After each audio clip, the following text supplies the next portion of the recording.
was supposed to be a champagne bottle popping. I was gonna go. You I should. don't know what that is. Well, welcome everybody, one and all, to Fictionology. This is Gideon, And this is Bartikins. and we're coming to you live from January of 2020.5, as I like to call it. It's not 2021. It is basically it's a remix of last year. I suspect. I think that's what we're going to get.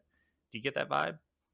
Yeah, I kind of do. But you know what? I'm going to be optimistic and say it's only going to be 0.5 for half of the year, and then it's going to roll over. 0.5, half, that's a lot of fractions, and we're not very good at math. We're not very Don't good at focus math on it here too at much. Fictionology. We're not Well, going to focus on it. I hope your optimism is vindicated. I suspect it won't be, but maybe I'm wrong. Either way, we are here with Fictionology starting a new year, a new chapter, and on that score, we thought that we'd actually begin this year with kind of a different style episode. We promised last year that we would give you different episodes, and effectively all we did was give you different flavors of Star Wars episodes. But this year, Bartikins came up with a fantastic topic to kind of usher us into the second half of 2020 or 2021, depending on what your views are, how optimistic you are. And that topic is this: we've decided to discuss, each of us, the top 5 video games we would take with us on a deserted island that happens to have gigabit internet and potentially a friend.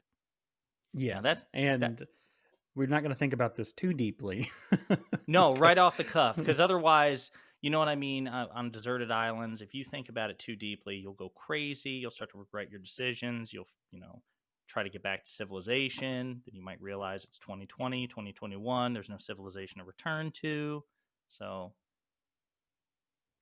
Oh yeah, absolutely. But no, this should be a good, fun kind of thought experiment for games, right? We're gonna pick some 5 games that we would bring with us, and when we say top 5, I don't think they necessarily need to be ranked in the order no. that you would prefer to play them, but just 5 that that we would love to have there with us, and why it would keep our attention and keep us sane. Right. Almost if you had to hastily, like if you had to go to some sort of like video game collection, like if you didn't have Steam and everything you had was a physical copy of a game and you just had to like grab 5 quickly off the shelf, get maybe sparing a cursory glance and shove it into a duffel bag to take with you to an ill-fated plane ride to a deserted island. That was my mindset in terms Sure. of the selections I picked. Of course, it's really kind of dark when you think about it. Well, and of course you said a buddy, so did you shove the buddy in the duffel bag as That's well? right. That's right. I hope it's comfortable in there for you. Oh I, yeah, I fair guess enough. with that in mind, I think we should begin. And I think, as he who came up with the topic, you should go first. Oh, putting me on the spot, eh? Well, you are on the spot in the duffel bag. Oh, that's true. That's true. It's pretty comfortable, so I appreciate that. For me, I chose 5 games that are kind of similar in one way, but very different in certain ways. And the first one I want to start Well, out with is and to one that I clarify, we'll each trade one, right? Like yes, you do right, one, right. then And I I'm do just one. gonna Okay, yeah. right. I'm just gonna do the first one here. Um, the first one that I'm talking about is actually one I've been recording lately to put up as videos later, and that is The Elder Scrolls 3 Morrowind. It's one of my favorite role playing games of all time. It's one of the very few sandbox role playing games that actually doesn't get boring to me. I can turn it on and play it at any time, and I only have to play it for 30 minutes to an hour at a time, but I don't get bored. Some of the later Elder Scrolls kind of merged some of the magic schools and stuff together, but Morrowind had that perfect blend of environment without the super fast travel. You did have fast travel in the form of public transportation, but you still had to explore and follow your journal and things. And the sounds and the landscape of Vardenfell is just absolutely gorgeous, and the music is wonderful. and it's a game that you can put hundreds and thousands of hours into, and perhaps not explore every single thing there is to explore. And you can replay the game as many different classes or as your own custom class, and come out differently than the time before. And it's I know it came after Arena and Daggerfall, but it was the first one in the series to me that really became like this epic adventure, and that was super fun and detailed and memorable. So I could see myself spending several months playing that game and not going insane on an island. Well, you can see yourself doing that because you have in fact done that in the in the That's very true. 17 years, 17 or 18 years that Morrowind has been released. I mean, do you have any idea how many hours you've logged on it from its Xbox iteration to the PC version? I honestly don't know. I had a good buddy back in middle school and high school that when I was playing Morrowind on the Xbox back in those days on fall break and everything, winter break, we would call each other, and I had a corded telephone that had a really long cord, and I would pull it from the kitchen all the way into the living room, and we would talk for 12 or 13 hours a day while we were playing at the same time. And we would, hey, did you do this quest? Did you pick up this item? Oh no, what did I need here? Did you figure out this puzzle? And it's just everybody has memories like that. Morrowind was the first Elder Scrolls game I played. I'm sure someone feels the same way about Skyrim and stuff, which is totally fine. I think that's a very valid thing. So even to this day, though, it still captures me like none of the others do. And I've so been racking that's my brain here and I don't recall any of those phone calls, and that would imply it was a different that you friend, had yeah. you had other friends. That's Yeah, unacceptable. That's of course. unacceptable. There was an exclusivity agreement in our friendship contract, We which didn't now I sign know the exclusivity pact until much later. it is retroactive. You knew that going in. We're gonna have to talk about this later because this is a legal and personal betrayal of the highest order. Fair enough. Does it But surprise you that Morrowind has never had like from what you've told me and from what I've seen from like memes and whatnot, Bethesda has been like re-releasing Skyrim every 5 weeks, like on some sort of new platform. It's like, Skyrim's on a new enough engine. Well, it's kind of the same engine, but it's like a new enough iteration where they don't really have to put a lot of money into re-releasing it. If they wanted to re-release Morrowind, they would need to basically redo it with either the assets they use for Skyrim, or maybe even for 6 whenever that comes out, or they build it from the ground up. I honestly think they just don't want to touch it because they don't want to burn the good faith that's behind Morrowind. If they remake Morrowind and they use the magic system from Skyrim, it would hurt people who really, really loved Morrowind for what it was, because it had 6 or 7 different, magic schools, right. You 15 different melee skills rather than like 3. You know what I'm saying?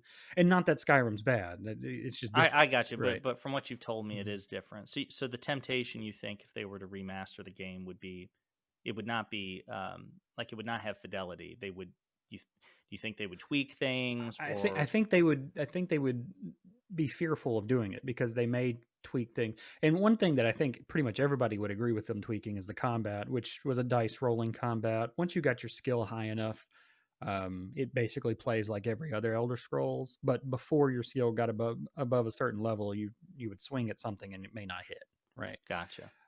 So I think people would be okay with that. But then there's like, what do you do about the magic system, the leveling system? The leveling system is more like Oblivion, right? Well, Oblivion kind of combines some stuff together too. There are so many skills that are pointless in Morrowind, but they're fun. You know what I'm saying? They're like fun little extra skills that may not have a use for anybody who's power gaming through, but they can just be fun, you know? Right. Like, why do you need to lock your own chest?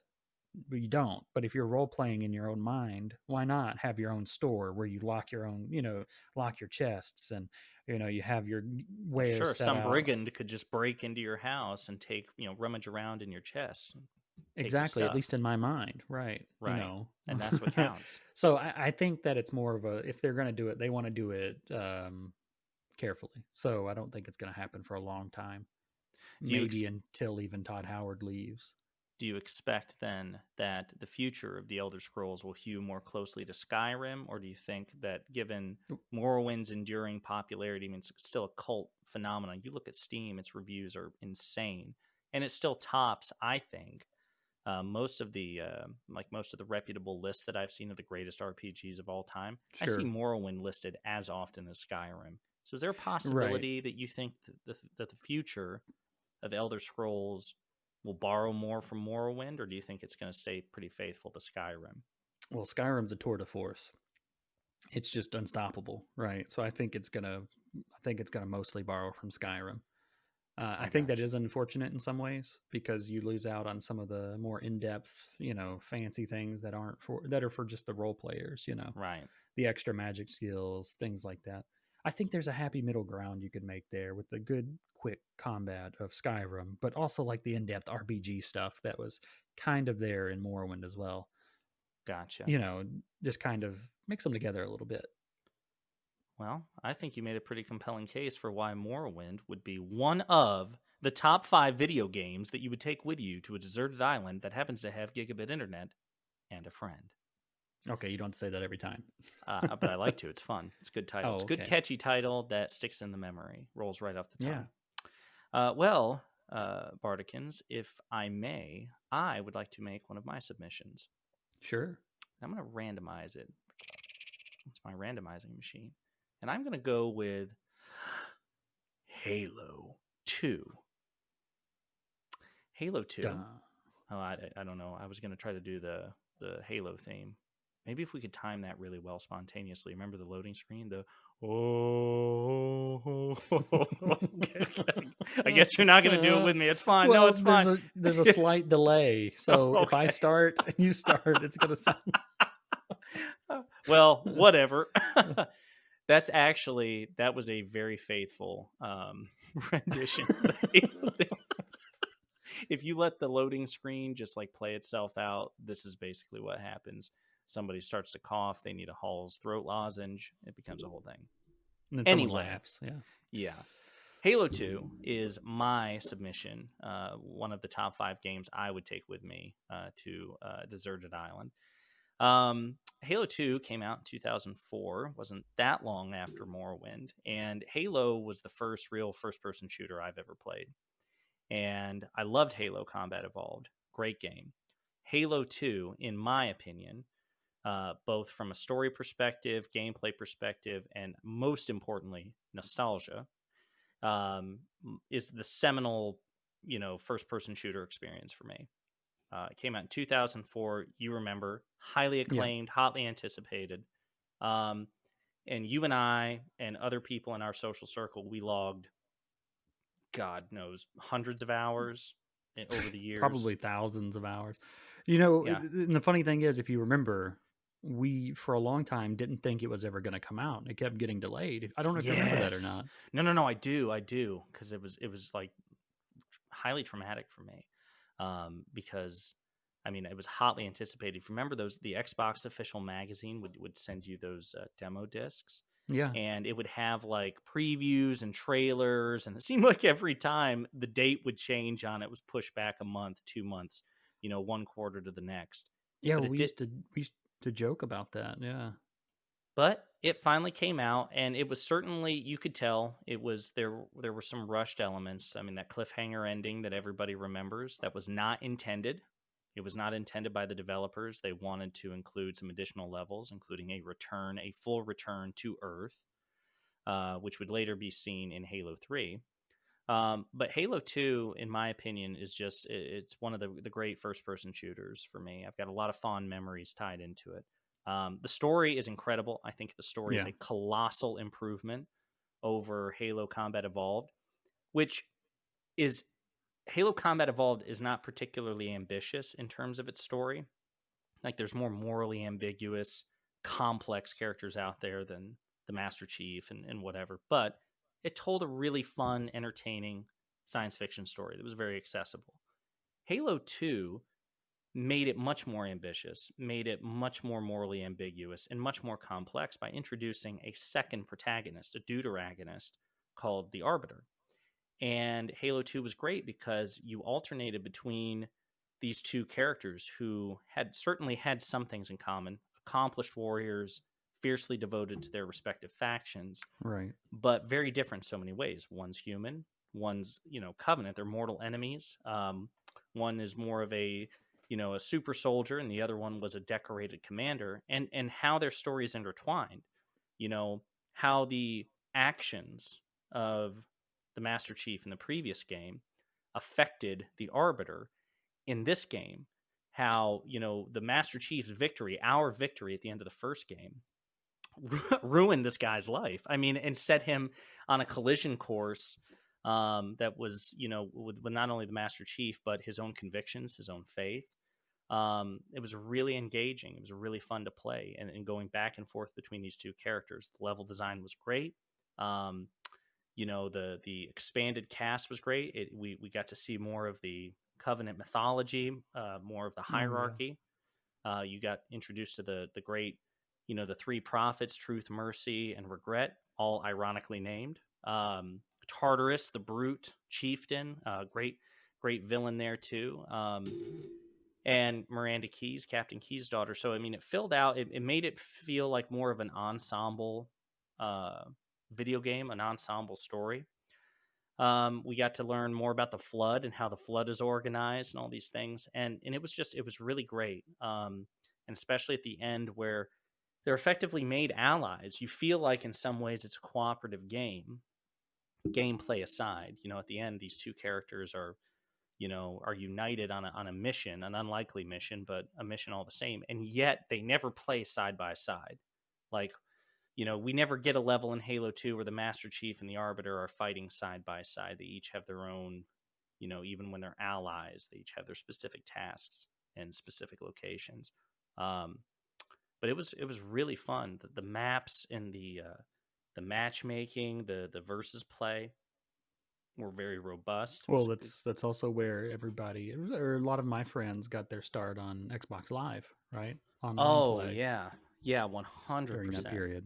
Yeah, and so what's interesting is I was late to the game on that. I actually never played Halo 2 on Xbox Live, but it was the definitive Xbox Live game at the time, and then I think for years after. In fact, if I remember correctly, when when the original Xbox Live servers were shut down, Halo 4 or Halo 2 was the last game that was played. Like it stretched on and on and on until they finally shut the servers down. I remember that because that was all over kind of the video game world and Reddit and stuff like that. And it has a huge following. So the cliffhanger ending notwithstanding, which I think it works, honestly, even though it was not the planned ending. I think it was an effective, kept you on the edge of your seat. It made you Right. hungry for Halo 3. Um, the gameplay, the story, uh, the map design. It's a damn good game. One of the best first It person is. shooters. What do you think? It is a good game. No, I agree. It's a good game, and I love the multiplayer. We spent so much time with the multiplayer together. But even more so than that, I think you and I spent so many hours co-oping on Legendary. Um, Yeah, the legendary it's, campaign was extremely challenging. I mean, well, it's because especially you had the checkpoint dying, right? If anybody died, you went back to a checkpoint rather than yeah, being and able to and respawn. and the Respawn, excuse me. enemies in many ways were, I think, more formidable, especially brutes. I mean, you and I've talked about this before, that brutes effectively the second half of the game, they become the new elites. They become the new primary enemy commander you confront. And Halo 3 and 4, or I guess they weren't in 4, but Halo Reach and Halo 3 nerf brutes tremendously.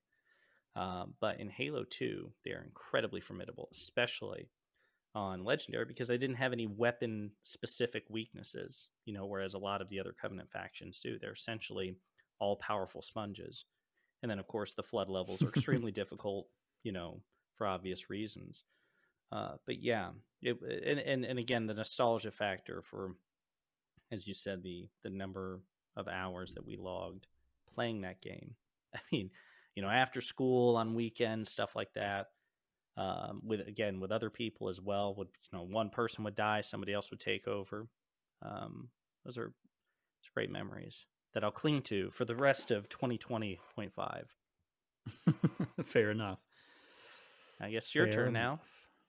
All right. Well, that was a good one. My next one probably doesn't have a lot to say about it. It's just not that in depth of a game. So, the next one I would probably have with me is another old classic favorite of mine that provides hundreds or thousands of hours of gameplay, and that's Caesar 3. And Caesar 3, for those of you who don't know, is a city builder, which just means you spend the entire time building a city. And the conceit for Caesar 3 and the other Caesar games and even the Pharaoh games is that you build ancient cities, right? You try to complete a certain campaign mission, which has objectives by building your city, defending it, or growing food, or whatever. And in each area has difficulty. Maybe you're in a desert with little food and water. Maybe you're in an area that has a lot of attacks from barbarians. And Caesar is playing through as Romans, right? So you get to build Roman cities, and it can take hours for you to complete one mission, multiple Really? hours. Yeah, and there's no, as far as I can tell, there's no way to speed up time other than like increasing the game speed, which is just really weird. It's one of those older games. I think it came out in the late '90s. Um, that it doesn't have a lot of modern like shortcuts, but it's not necessarily difficult either. Just time Um, consuming, it's time deliberate. consuming, and you do need to plan your city deliberately, or you'll run out of space and maybe have to start over. And you don't just have infinite money or anything. You actually have to stay positive on the money, or Caesar will come and destroy your town and kill you. So, So do you yeah, play like a? Are you like? Is the conceit are that you are Caesar or you're a vassal you're of like a Caesar? governor, and You're a you governor. rank Okay, up. You rank up every time you beat a mission. You become like a higher level of governor. And they're like, okay, since you did so well at this city, here's some more to choose from, and you build it here, here, or here. It's kind of like that. gotcha. And each time you go through, it adds like a new building or a new, trap. Not trap, but you know what I'm saying, a new conceit to each level, Mm-hmm. and it gets harder and harder and harder. And sometimes it's not even really that difficult, but sometimes the objectives are just so big that you need to spend hours on the level. Like sometimes they want you to build world wonder type stuff.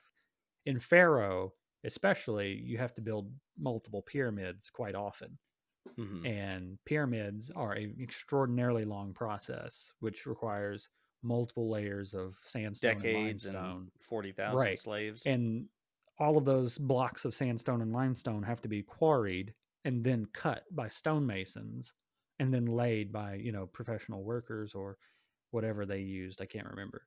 Uh, There sounds like every step really is intricate. Like it would be if you were to try to construct that in the real world. Like it when you is say there are no shortcuts, it's not like things auto generate, right? Well, right. Well, the resources and stuff don't, but I mean, you just place down the stuff, and the people like you have to place down houses, and people will immigrate to your city. But Gotcha. you need to make sure the houses have fresh water, have beautification in form of gardens. They need education. They need health care. If you want them to be rich, which are higher tax paying citizens, right? And the houses will evolve as they get more things like pottery, furniture, uh, multiple types of food. Things when they get access to that, the houses will actually grow and can contain more people, which is more taxes. Now you Are can't you have that throughout your whole city. Sometimes you won't be able to, but are you yeah, incentivized to place buildings in strategically pertinent locations, or you just absolutely. plop a house wherever the hell you want? I mean, you could, and people will go there, but if it has no access. So, for example, in Caesar, and you actually have to manage water in Caesar because you have to run aqueducts and reservoirs around the city. Because if in Pharaoh, I'm pretty sure they just did it as like sort of like an oasis. So you just set down your water, and that's as good as it's going to get because it's the middle of a desert. But um, but in Caesar, I distinctly remember having to place aqueducts or reservoirs near lakes or whatever, and then running aqueducts around the city into other reservoirs, which would give you a range of areas where you could put like freshwater wells and stuff where they would have fresh water for everybody. Um, and Yes, and you also need to place things like markets, so the market will go around and sell food to people, but it only has a certain range. And if your city's too confusing, it'll actually start wandering in random directions sometimes. Hmm. And so you really need to plan it out because, yeah, you could have a church on the other side of the city or a temple on the other side of the city, but that temple only affects people in a certain range. So that temple's useless to anybody who's not within the range. So you need to balance your temples and your education. But the gods actually have a physical appearance in those games. If you build only one temple to one god but three to another, one god will get angry and you'll get retribution in the form of no crops that year, or something burns down. So Wow. you also have to appease like actual physical gods. So it's kind of like I said, it's not you can't talk too much about it, but it is like an in-depth city building game. I believe people find Caesar 4 fun as well, but they just really haven't touched the series ever since. I think the last one. Well, they might have had newer ones, but they also had Zeus and Olympus or something like that. Hmm. But Caesar 3 is my favorite in the entire series. Gotcha. I mean, it sounds like it could almost be required reading or required coursework for a city planner or urban development. With all like the mechanics involved. Yeah, That's pretty interesting. yeah, maybe, and it appeals to people that like city builders, but also games like like Roller Coaster Tycoon and stuff. It's kind of the same type of fun, even though it's a bigger scale. I gotcha. I love Roller Coaster Tycoon as well. So Well, the game I'm going to mention next is very different from both Roller Coaster Tycoon and Caesar 3. But first, oh, okay, we're still not doing that, so that's fine. I don't know.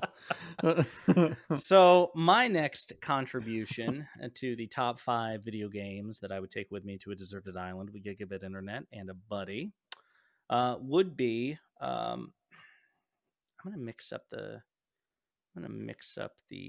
the algorithm, as it were, because I was going to go in chronological order. I'm going to drop Jedi Fallen Order, probably the most recent game from my list.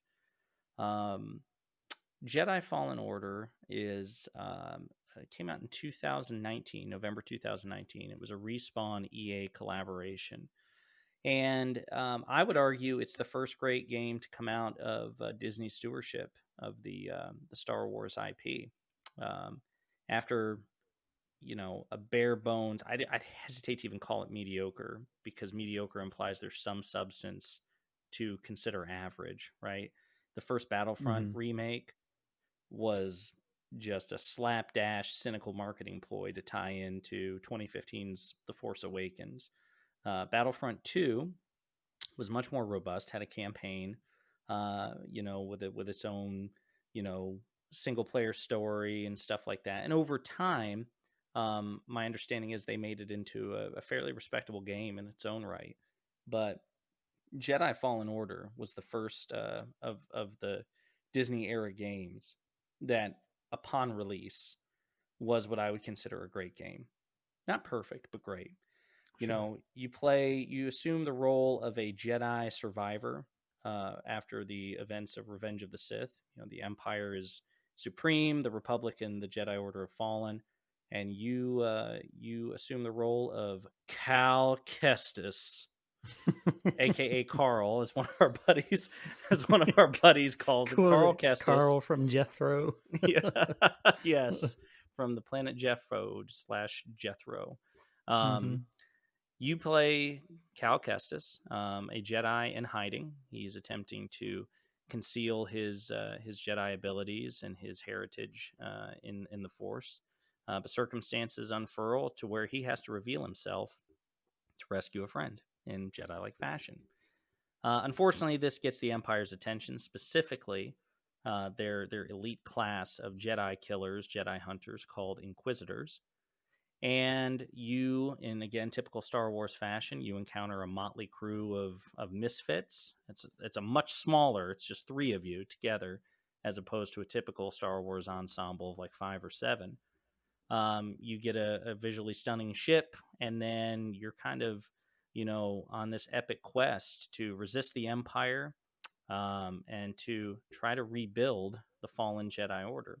Um, this game was surprising to me because, as a Star Wars fan who's also quite cynical, I wasn't expecting much. And as we've discussed before on this channel, because we've talked about Star Wars like a time or two, we've discussed Star Wars here, ladies and gentlemen, once or twice. And Yeah, you know. on occasion, we may have mentioned that um, as important as the Force and Jedi and Sith are to the mythology and to the franchise, there are times that we'd really like people to set those things down and explore other facets of Star Wars. So, a video game entirely about a Jedi, I was thinking, oh man, it's not a good sign. But it was impeccably well done. You are not some sort of Force wrecking ball or Force Titan. There is a progression to Cal's journey. You've essentially, your abilities are rusty. You've not only just not used your abilities, you have actively tried to squash them so that it would not come to the Empire's attention. And you have to relearn your old abilities. You have to gain new ones. And there's a really great world building aspect to this game. The explorative angle, Yeah. like physical locations, the cosmology behind, the Zepho, which are the primary force group that whose origins. I mean, you really don't encounter them, but they play a prominent archaeological role in the story. And they're an entirely new organization. They're unaffiliated with the Jedi or Sith, but they kind of weave into the mythology of planets we've seen before, like Kashyyyk and Dathomir. It's just great. You feel like almost in a way like Luke Skywalker and Indiana Jones thrown in a blender. Like there does feel like a real archaeological element to the game that's just really fun. The main villain, is the second sister. Great villain. Star Wars under Disney has been sorely lacking, I would argue, in that regard. She's a very menacing, memorable villain. And so just all the way around, the gameplay is fun. The graphics are beautiful. The world building is impeccable. And even though it concerns itself with the Jedi, it does it in a way, it integrates itself well into a Jedi-less setting. I mean, this takes place between the prequel trilogy and the original trilogy. The Jedi are effectively extinct. There are a handful scattered throughout the galaxy. They're hiding. And so it does it in a way, whereas unlike, The Force Unleashed, you really do, as badass as you are in this game and as badass as you become, you are still, you know, a medium-sized fish in a giant Great Lake full of other big fish out there. I mean, non-Force users are a threat to you. You encounter, extant characters, like Saw Gerrera from the Clone Wars, Rebels, and Rogue One, played by Forrest Whitaker. There's some rebel politics and that angle as well. So it was a really great contribution to Star Wars. It was a lot of fun. And as someone who is not a diehard video gamer, it's so fun that I've played that game from start to finish twice in, the, little over a year that it's been released. Because like I said, it released in November 2019. And Yeah. this isn't a 10-hour game. It's a 25, 30-hour game each run through if you're a completionist like me. So for me to do that twice in about a That's year, really rare, everyone. that is That's not exceptionally rare. And not I'm very actually common. itching. I'm exciting for my new rig to get here so I can really crank up the graphics this time and go through a third run through. But love that game. Yeah, I agree. It's a very good game. Um, yeah, no. One thing I wanted to add to the world building is, even at the very beginning when you're on the planet where they're taking apart like old ships and stuff like that, like the junkyard planet or whatever. Braca. Yep. Really cool. I love seeing stuff. You know how I love stupid stuff like that. So, No, I mean it is cool. It is. I mean, it's cool, and I think in multiple ways. I think it's a visually remarkable planet because you typically don't get even the original trilogy and Mandalorian and elements of Star Wars that hew closer to the original trilogy visual aesthetic. We typically don't Hmm. see junkyard planets and stuff like that, and especially this one because from a world building angle, it's really cool to see just what the hell happened to all the military assets from the Clone Wars. We see them sawing, acclimator class star destroyers and venator class star destroyers in half. I mean, and then reprocessing them presumably for some reason. um, and it also really emphasized how under the Empire, just watching Cal walk around that first level, how grossly inefficient and grim existence is under the Empire. Like visually, they didn't need a guy coming out, in a really dramatic voice saying the Empire is oppressive. I mean, it really showed it in that first level, and continues throughout the entire game. But you actually get to experience the mundane oppressiveness Right. and bleakness of life under the Emperor, even on this backwater planet. I mean, that facility where he's cutting stuff, it's like held together with duct tape. You know what I mean? Like you remember the part in that first level where you have to follow your friend to try to release some of the debris, and you're like climbing on the exterior of this giant equipment, and if you slip you fall to your death. you know Yeah, basically. this place is not OSHA compliant, I guess, is what I'm getting at. You know what I mean? Like It's a pretty common theme in Star Wars too. one, yes, 100%, but life is so cheap and so irrelevant at this time, and it really hammers that home. um, so, like I said, not just for its own sake and its own internal world building, but how it integrates and enhances the rest of the era. It's a great snapshot into a galaxy far, far away during the height of the Empire. So, for that reason alone, it's just a lot of fun. But there are many other reasons too. Very good. Guess All it's your right, now that turn we've now. put that novel down, Oh, okay. Sorry. Go ahead. oh, now I'm you just, got the Lord of the Rings song in my head. Wait, is that Lord of the Rings? that was. Okay, yeah, thank That, you. I'll be here all week, everyone. Uh, a musical something. Next up on my list, again, you'll see a common theme in all of these. They're similar but different, but they're very similar.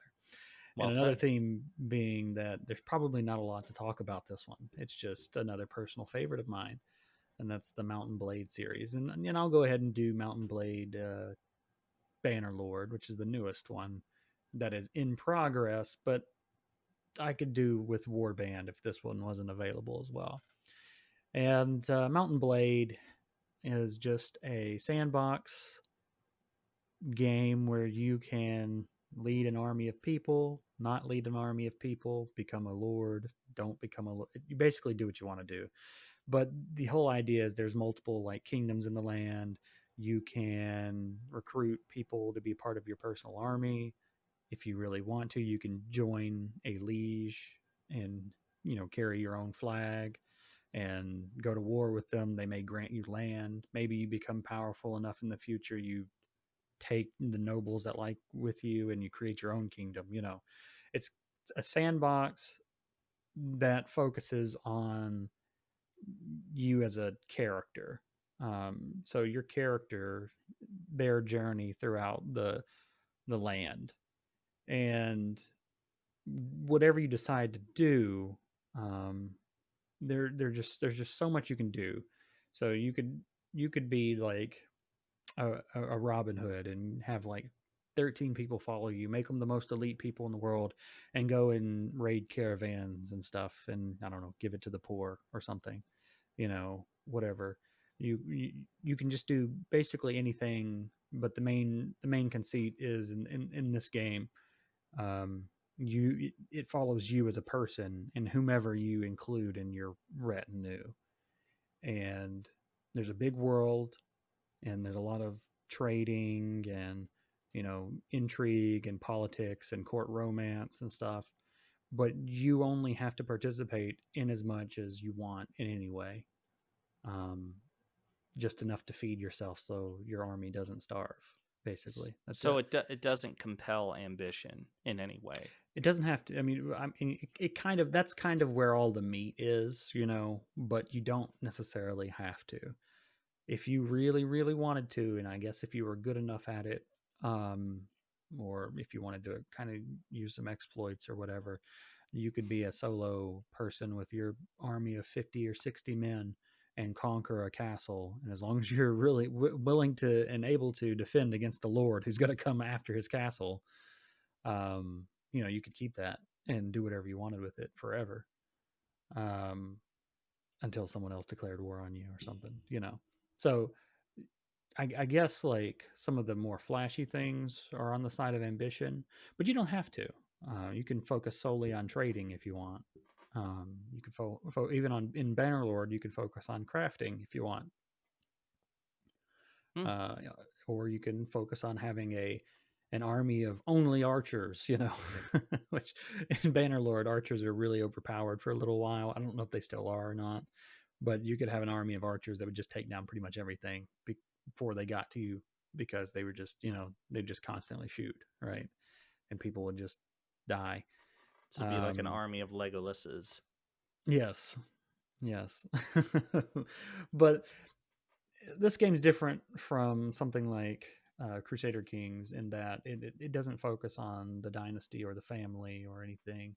It focuses on you as like an RPG character. It's kind of like, it does have some RPG elements in that you level up skills, right? And you level up as you use the skills.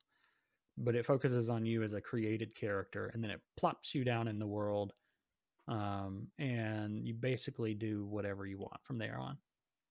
And it also has a multiplayer.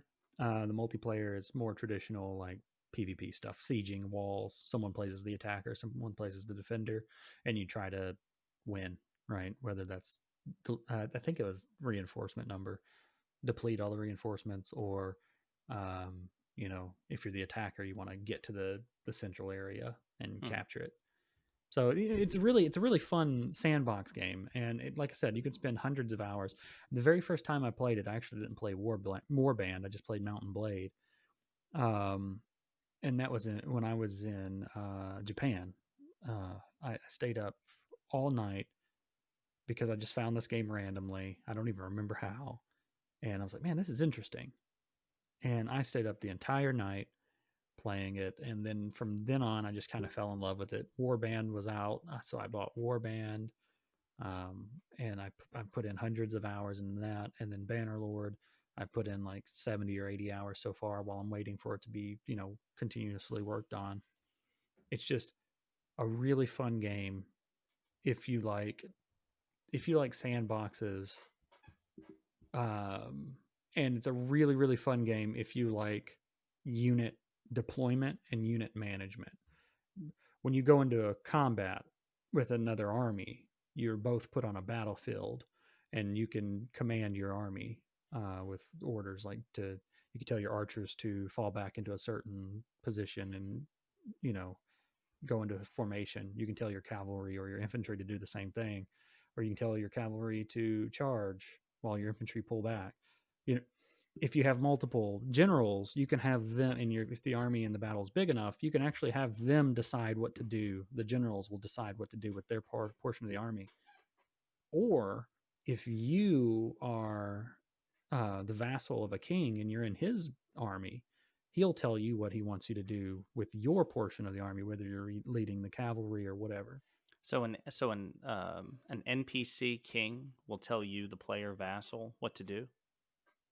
Oh, well, oftentimes they'll ask you to join their armies because they have to group up all their vassals. It's Gotcha. not always the king. Usually he appoints like a marshal, and the marshal's the leader of the army. Hmm. And the marshal will say, everybody, we're going to group up and attack these people, because by myself I have 100-man army, but all together we have like a 2,000-man army, At any so point does he say the phrase "We are Marshall"? no, Oh, okay. Well, no, it doesn't. Pretty sure it's probably trademarked. well, so uh, well. In which case, we humbly retract that statement. but Um, it's just really fun if you like not just in-depth sandboxes, but also if you like unit management, army management, you have to upgrade your troops from peasants all the way up to whatever you want them to be, whether it be cavalry, archers, or infantry. You have to pay. You have to pay maintenance on them. You have to keep them fed. Mm-hmm. That means you need to have a source of income from something, whether it be from having fiefs or whether it be from stealing, you burning towns to the ground, whatever. And or you could just be a merchant who runs from town to town finding the best deals on goods. It doesn't matter. It's the type of game. It's one of those types of games that I really like.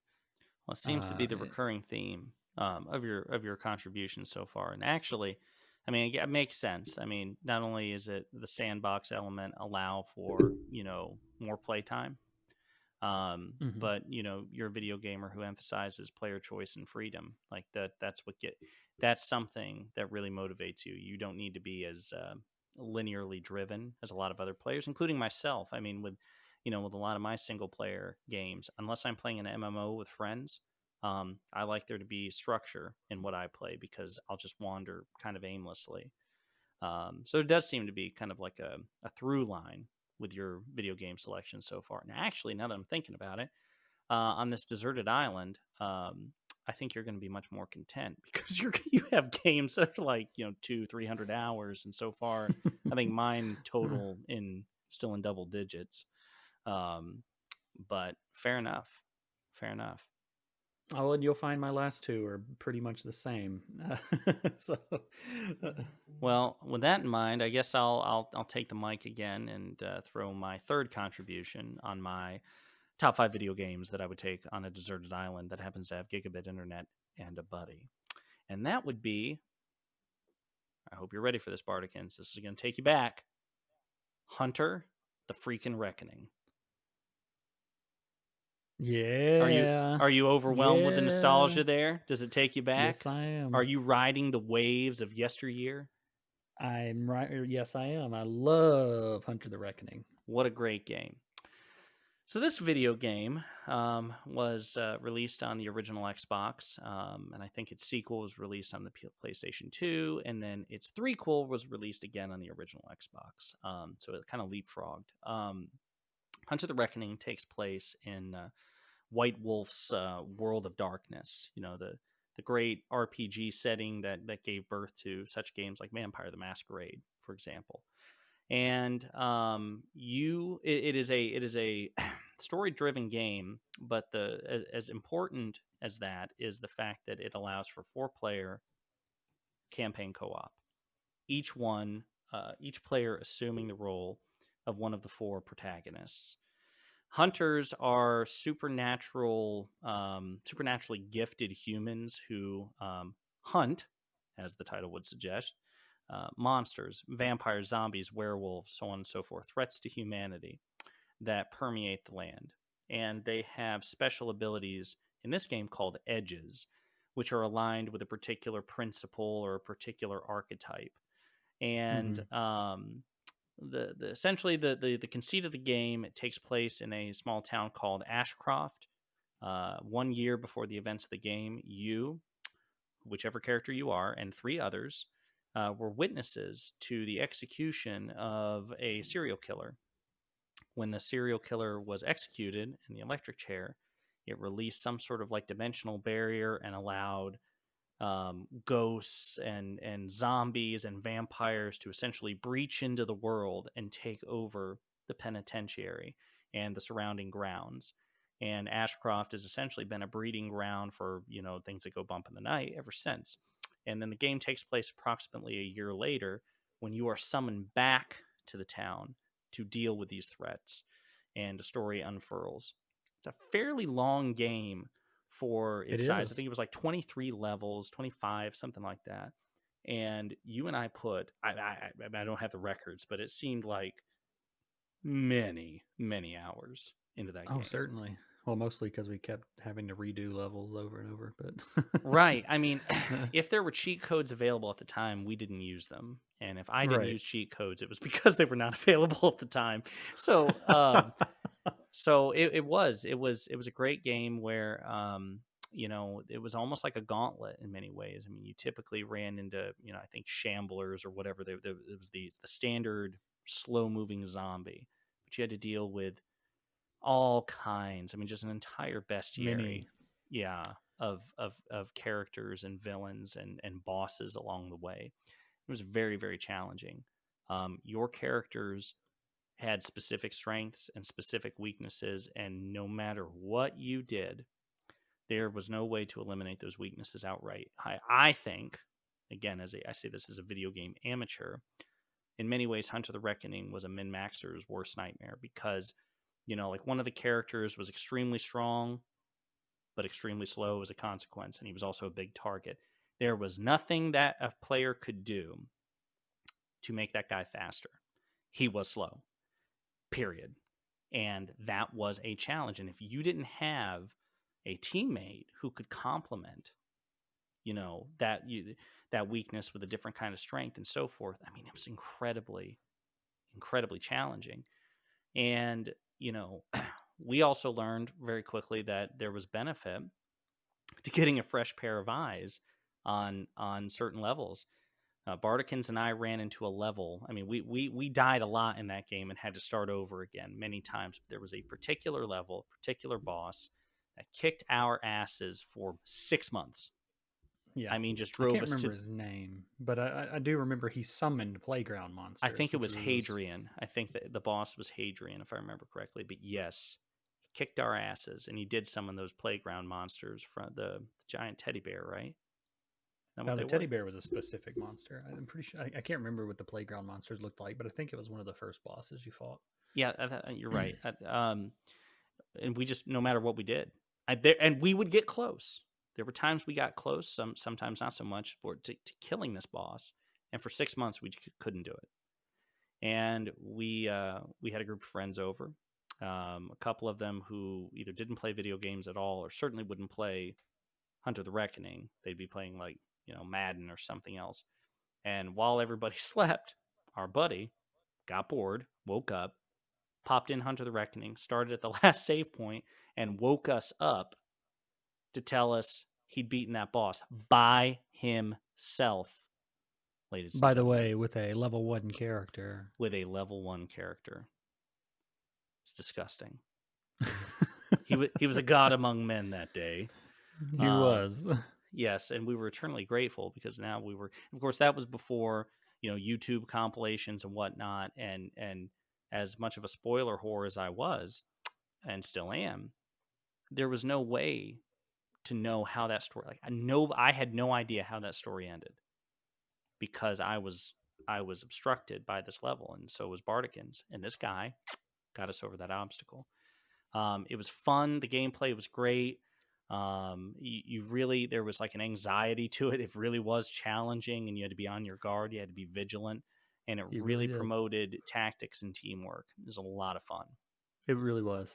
It was a shame they didn't really continue on or remake or anything like that. I know. I was always hoping that they would have some sort of remaster, or that even it would be available on Steam or like PC vendors, but it's not. But yeah, so that is my Shame. third contribution, Hunter the Reckoning. All right, And I so reckon that it's your turn. Ha ha! don't make me mute you. Oh, okay. Oh, da, da, da, da, da, da. I don't know. Okay, I'm sorry. Go ahead. Back to you. It's Saruman. Saruman. That brings up some memories. But yeah, so I mentioned it already, but well, I mean, I'm sure the people who know me now will know what my next game is going to be. Crusader Kings, of course. 2 or 3 work here fine. Probably 3. It's great. Why, Um, Bardikins, haven't you done a Fictionology video on Crusader Kings 3? Highly I acclaimed and have. highly reviewed?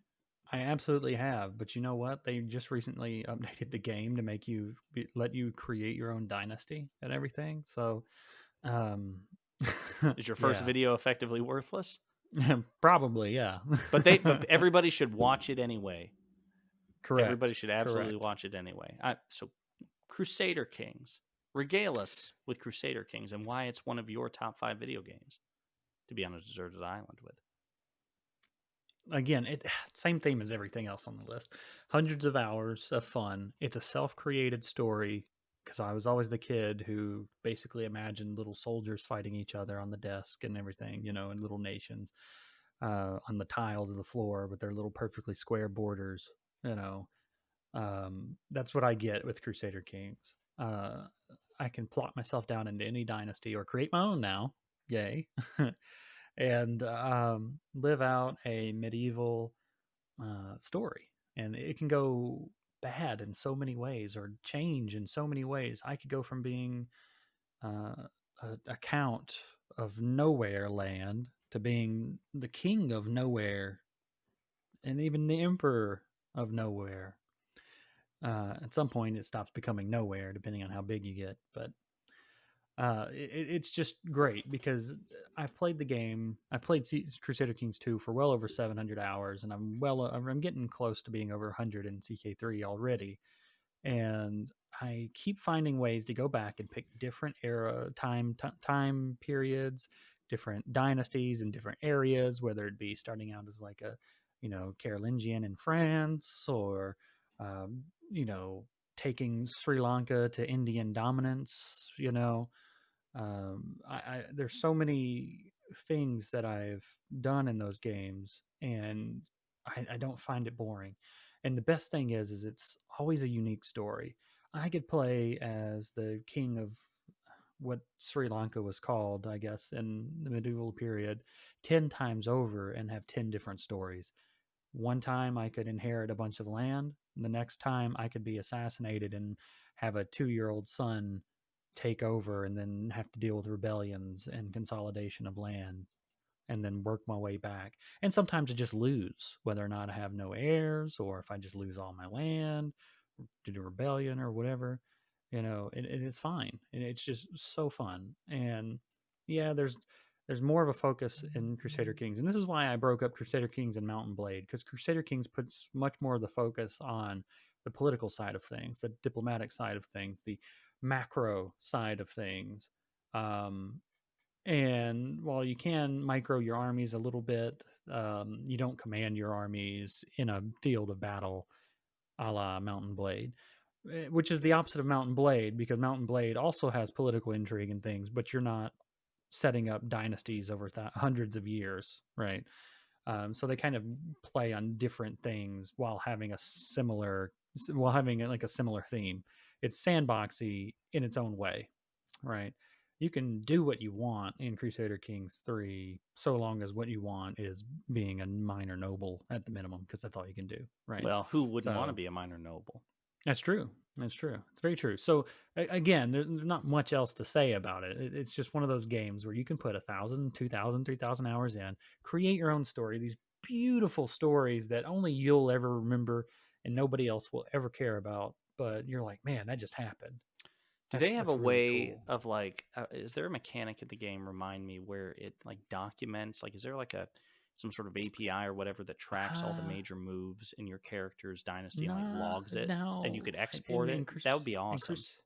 Crusader Kings 2, there was a journal, and Gotcha. it would be embellished by things like giants were seen in the plains of Spain. I don't know, but it would track year to year events like wars and deaths and things like that. I'm not sure. I don't think I've ever checked in Crusader Kings 3 though. That would be really cool. That's And Gideon's $1 million idea that they should implement in a I new mean, they've already patch. done it before. So, No, it's my idea. Mine. being a paradox game, it'll probably come as a $30 DLC down the line. Uh, I love paradox, but that's just what they do. Hmm. So they actually gave us a lot of features that were DLCs in Crusader Kings 3. Excuse me, they gave us a lot of features in Crusader Kings 3 that were DLCs in Crusader Kings 2, but then they removed a lot of functionality that'll probably come back, such as being able to play as merchant republics, and having other types of inheritance rather than everybody using Confederate partition, which means all your sons inherit equally, Hmm. which isn't very normal for places that very specifically had like primogeniture, for example, or other inheritance styles. And weirdly, the Byzantine Empire follows a primogeniture inheritance, which is kind of odd because the emperor could oftentimes be like chosen right by powerful generals and stuff. Anointed So somehow. yeah, well, it's like you have the emperor gets a say, right? But Mm-hmm. if all the generals say no, then well, they control the army, right? so, I mean, that happened in the Roman Empire a lot too. So It's one of those things uh, again where governmental systems require good faith. They're all predicated on good faith. At the end of the day, right. if the man or woman on top says something and they're contradicted by a sufficient number of people who wield influence below them, that yes quickly becomes a no or a hell no really quick. Right, and this can be seen a lot in like medieval systems, like a feudal system, because you basically all of your power at the top basically comes from landed vassals who have the military, right? Mm-hmm. So other than this is what professional militaries would come out of, because Right. They were an if you attempt to have a ameliorate personal this. right, if you have a personal professional military that serves only you don't have to worry about your vassal saying no, Right. right?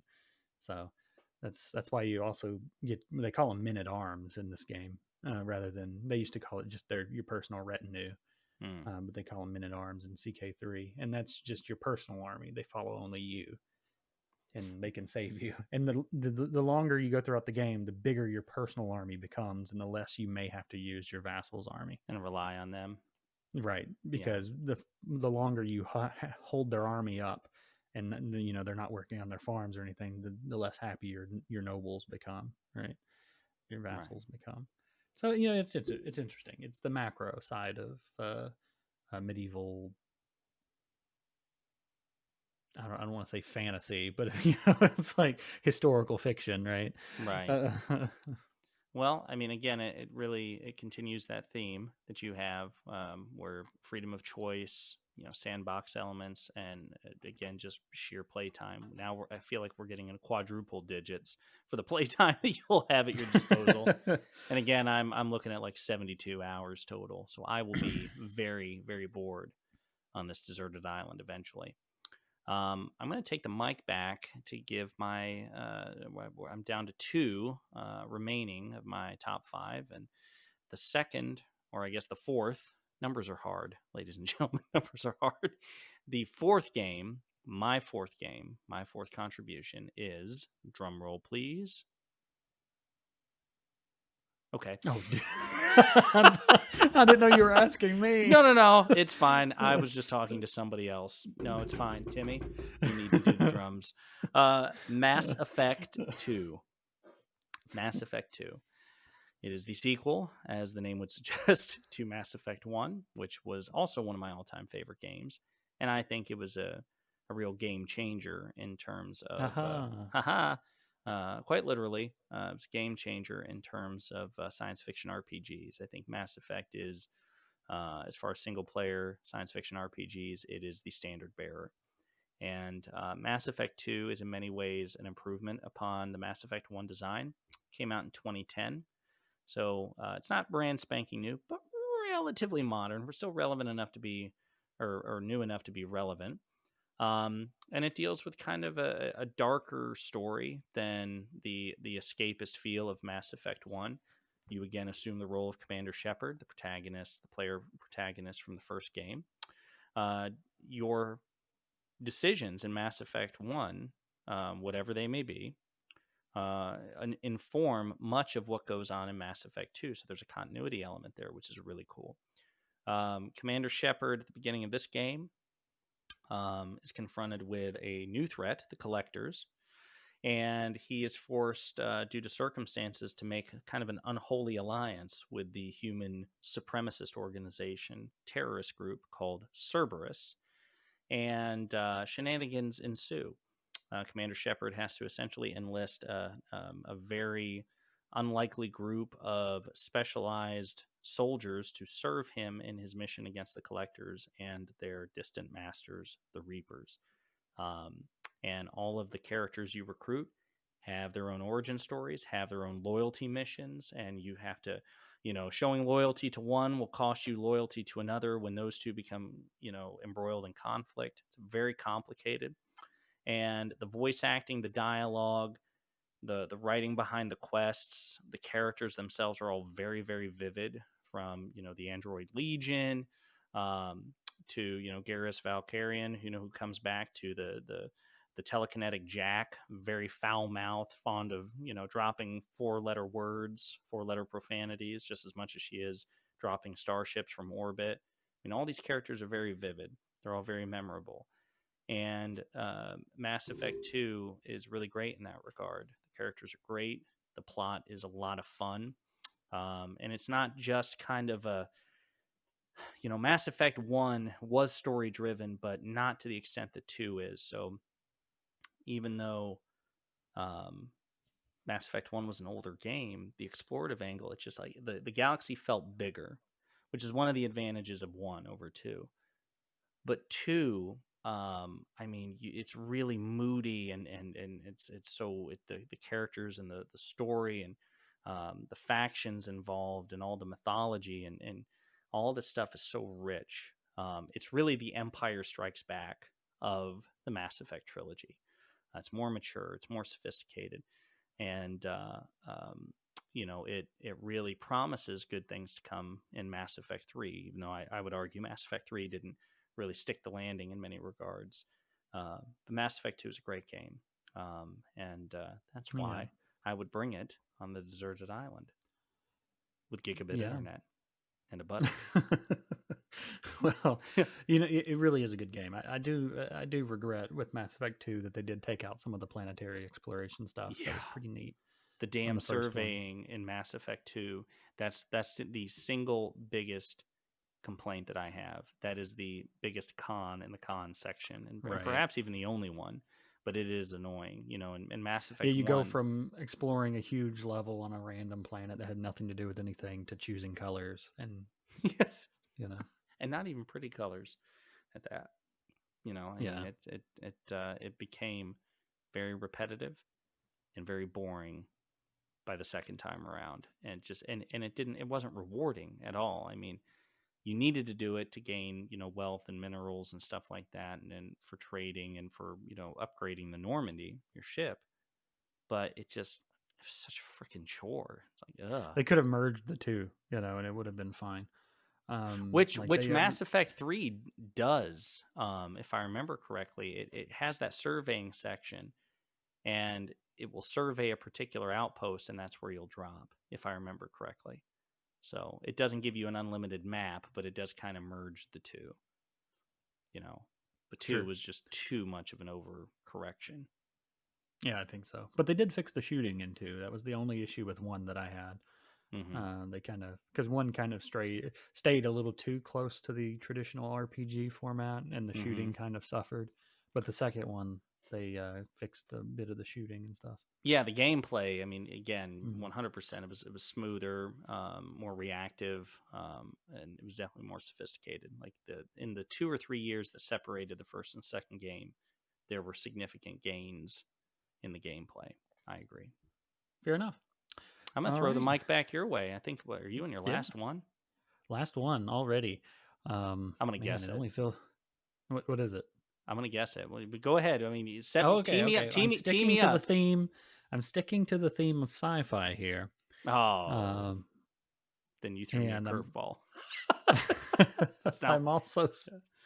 What were you thinking? I was thinking, oh, Kingdom Come Deliverance. Good game, but not what I was thinking here. I'm Um, actually convinced that is your fifth one, but you want to surprise me. no, no, you can check my notes. Ha ha ha ha ha. Ha. You win. I win. Dang it.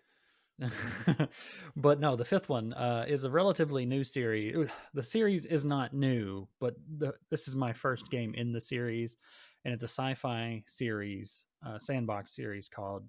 Well, I guess it's just called X. But the first one that I've played, and I know a lot of people don't like it, is X4 Foundations, and basically the X series is a space sandbox trading and combat game. So it's kind of like Mountain Blade in space. So you create your character or your company or whatever it's called. You get your starting ship, and you're in space, and you choose. I guess you can choose like what race you are or whatever. But you're in space in one of like a handful of big empire areas, and you can do whatever you want, whether it's build space stations and become king of the economy, build space stations, build a military and take over a bunch of areas and, become emperor of the galaxy, or whatever you feel like doing. That does um, sound like a lot of fun.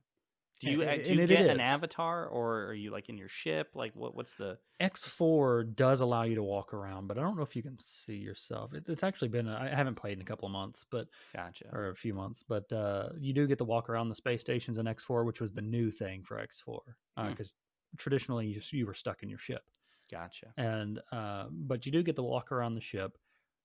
You can build your own space stations, and you get to design them, and the space stations aren't just space stations. They can be things like energy farmer, space stations, or they can have energy farms to provide the energy for them, and then you can have them smelting metal or creating electronics that are needed for capital ships and stuff like that.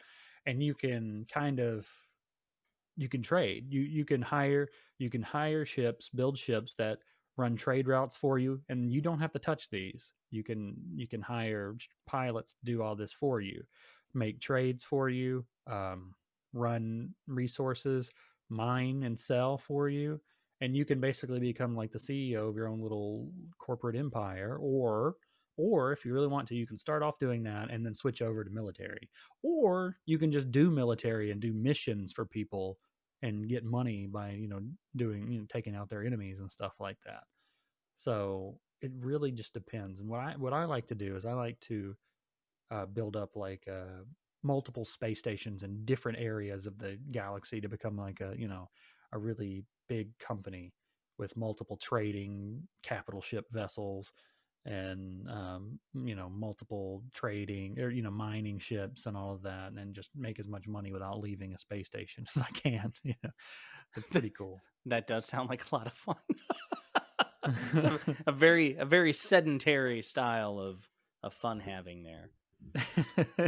It's very open ended, and they did add like a little multiplayer element. It's not really multiplayer, but you can add a, if you do part of the campaign, because there's a little bit of a campaign, but if you do part of the campaign, you get basically like this free space station that has like some futuristic stuff going on, And if you build a certain attachment to it, people can, or you can send what's called venture ships into other galaxies and or Hmm. other dimensions. I don't know how they explain it in Can you story. colonize other galaxies that you No, find, they or just trade. They just trade. gotcha? And so what'll happen is you'll see other people's ships pop up into your game. So they'll show up as yellow, where other ships are like green or blue or red. And theirs will always show up as yellow, and you'll see them, and they'll be exploring your galaxy, and they get like Venger coins, which are used for something. I don't remember exactly. I never really dove deep into that, but it's just a neat little addition, and they're continuously adding on to it. This one wasn't as popular with the fans as X3, I believe, because they left out some things, probably to add back as DLC. And but it's, I think, it's my first one, so I find it really really fun, and I And you're like not walking jaded, around the. and you wouldn't be jaded by comparisons to previous Sure. iterations of the game. This is a And fresh I experience. totally understand. Yeah, Yeah, and I totally understand, but I don't have that because this is my first one. And right. there's almost a thing where your first one is a lot of the times, sometimes your favorite, right? Sure. Like, not necessarily.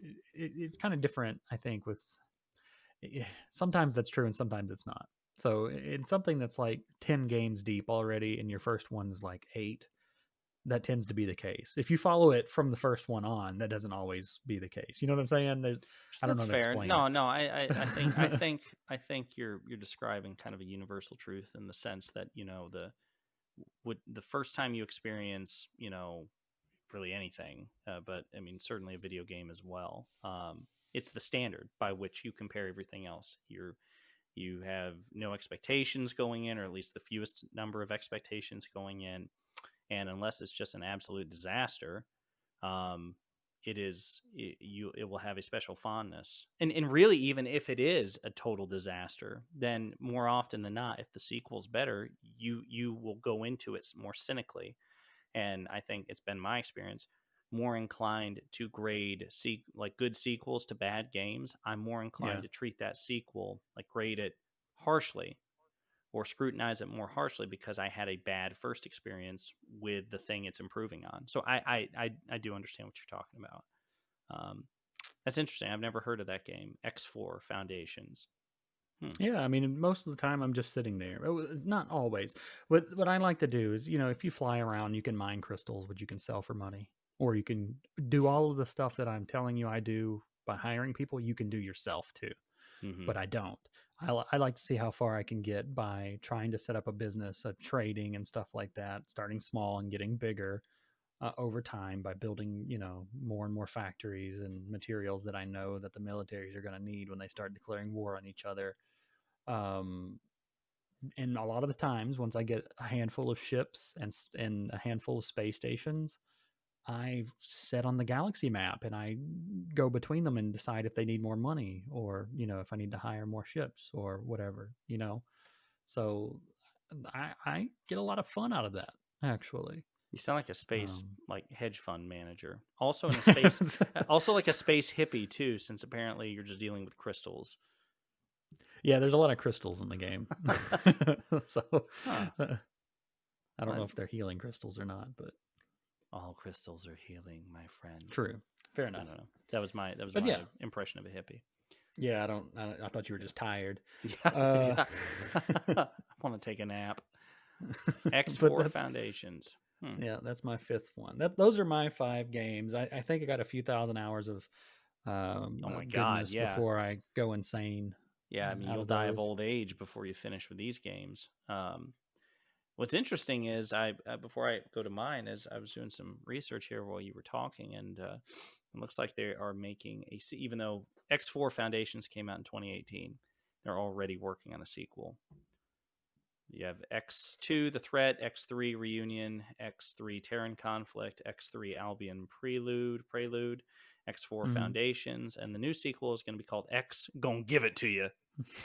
I knew it. I You knew knew it. it. You knew it was going. And DMX is actually the video game designer on this one. He's the level designer. It's going to be great. X gonna give it to you. Oh, there you Okay, go. well, so I'm. You heard it here first. His name is Gideon. He's an idiot, but he's my idiot. So, Yeah, yeah. you know, Well, this idiot is now about to give his fifth of the top 5 video games that you would take with you on a deserted island with gigabit internet and a buddy. And I'm excited. And I'm really dun excited dun because there's dun. no way anybody could possibly guess what the hell I'm about to say. Oh. Oh. And with that beautifully, tone deaf, discordant note, can you guess what my fifth entry is? I'm gonna have to. This is so difficult A because you gun haven't is held mentioned to it your yet. head. Come on, and someone's like, Oh guess my it. gosh! It's probably The Witcher 3. The Witcher 3. Indeed, it is. Ladies and gentlemen, my fifth video game in this conceit is The Witcher 3.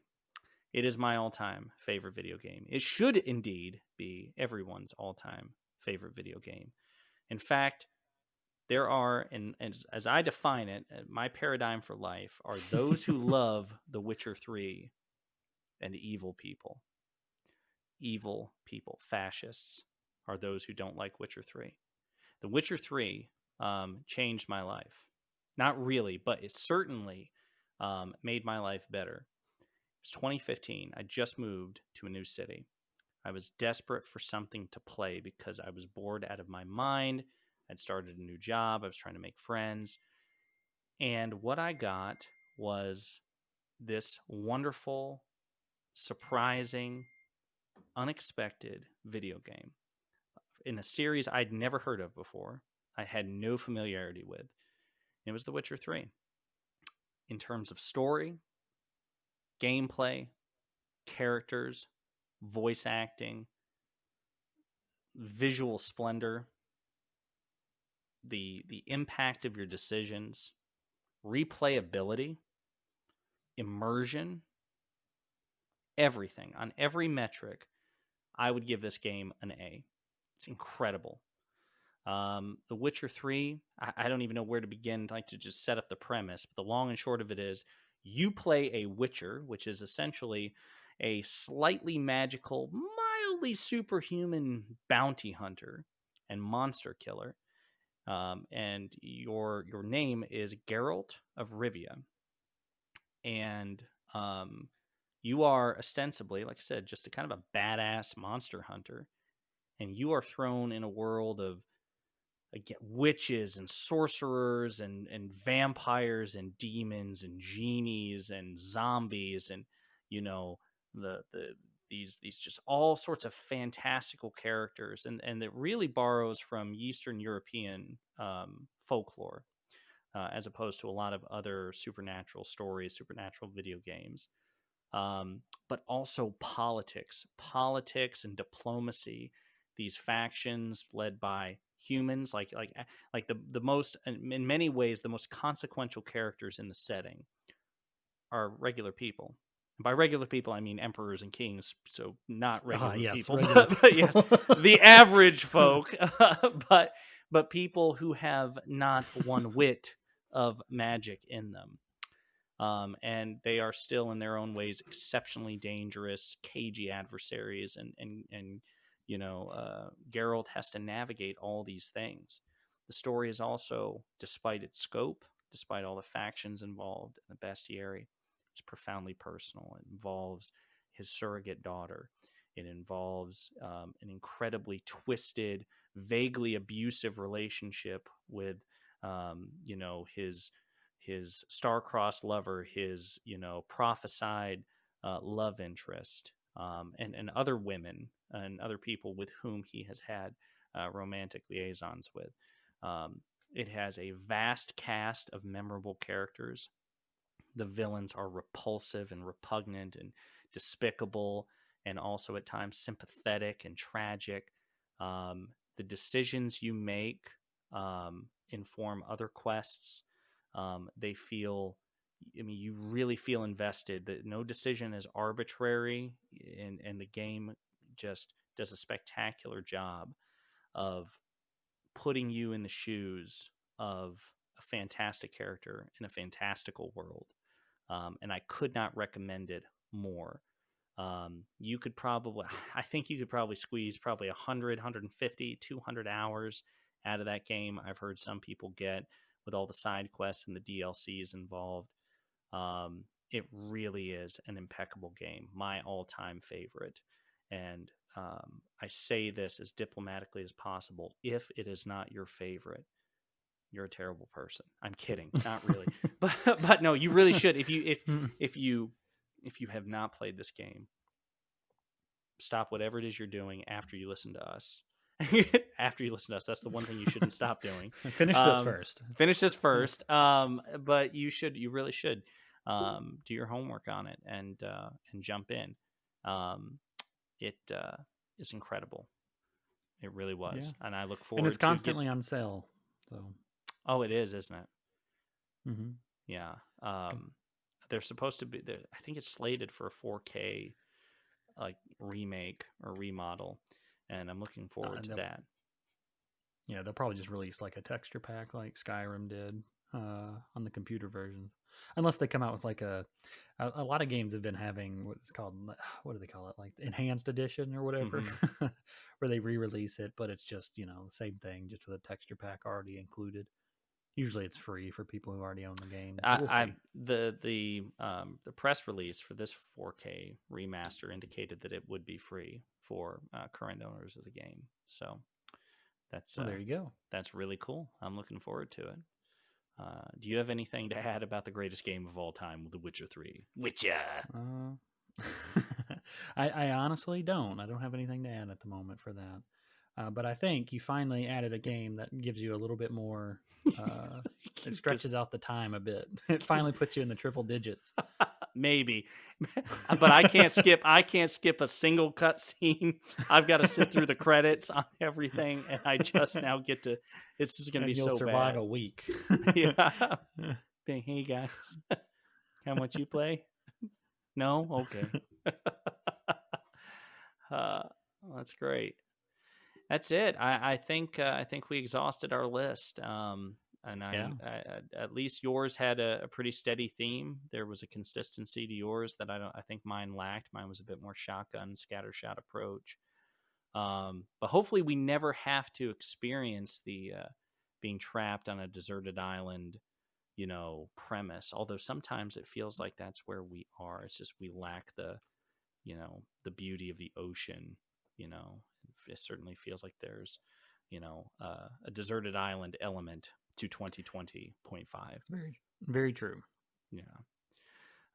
Anything you want to forecast as future episodes on your end? I know my gaming rig, which I ordered seems like 3 years ago, has finally completed production. It's supposed to be en route sometime in the next couple of weeks. When I get it, I plan on diving into my own, you know, uh, video game walkthroughs or at least examinations. Probably fewer than yours, but I think that I'm going to blow the dust off Jedi Fallen Order for the third time in 14 months. And Should be fun. yeah, anything on your end? Well, like I said, I've been recording a couple of Morrowind plays that I was doing. I'm probably going to add some commentary to it, play around with stuff like that. It's just such a fun game, and I'd like to do a full playthrough, but that's gonna, probably take 30, 40 episodes. So we'll see. That's fair. That's fair. I think you We'll think maybe see. eventually we'll do some examinations or videos on. I heard this thing called Star Wars. Have you heard about that? I just don't see that happening. We don't ever talk about that around here. You're right, and it's really not popular at all. Nobody would probably be aware Right. of that. It's kind of an Yeah, it's just obscure franchise. Yeah, right. It's just something to think about. not worth picking up, right? Yeah, probably not. Well, ladies and gentlemen, we really appreciate everything. All 17 of you who have been listening to us for the last hour and a half, and our random our random attempts at Halo To be fair, karaoke. to be fair, 15 of the 17 left an hour ago. That's true. That's true. I'm not even sure you're still in this chat. I think this is like just like pre-recordings you've set up. You're probably asleep right now. Um, Right. but we really do appreciate it. We hope that the year is better for you than presumably last year was, and we look forward to producing more content for you all, more varied content as well. Including maybe occasionally talking about, again, that Star Wars thing that apparently we've never discussed before. Yeah, we'll Um, see. but as always, we appreciate the support, likes, subscribes, comments, criticisms, suggestions. We're open to it all, and we'd really, really appreciate the support. Yeah, guys, thank you a lot. Appreciate everything. Okay, all right. It's Fictionology out. Have a good See you on night. the next one.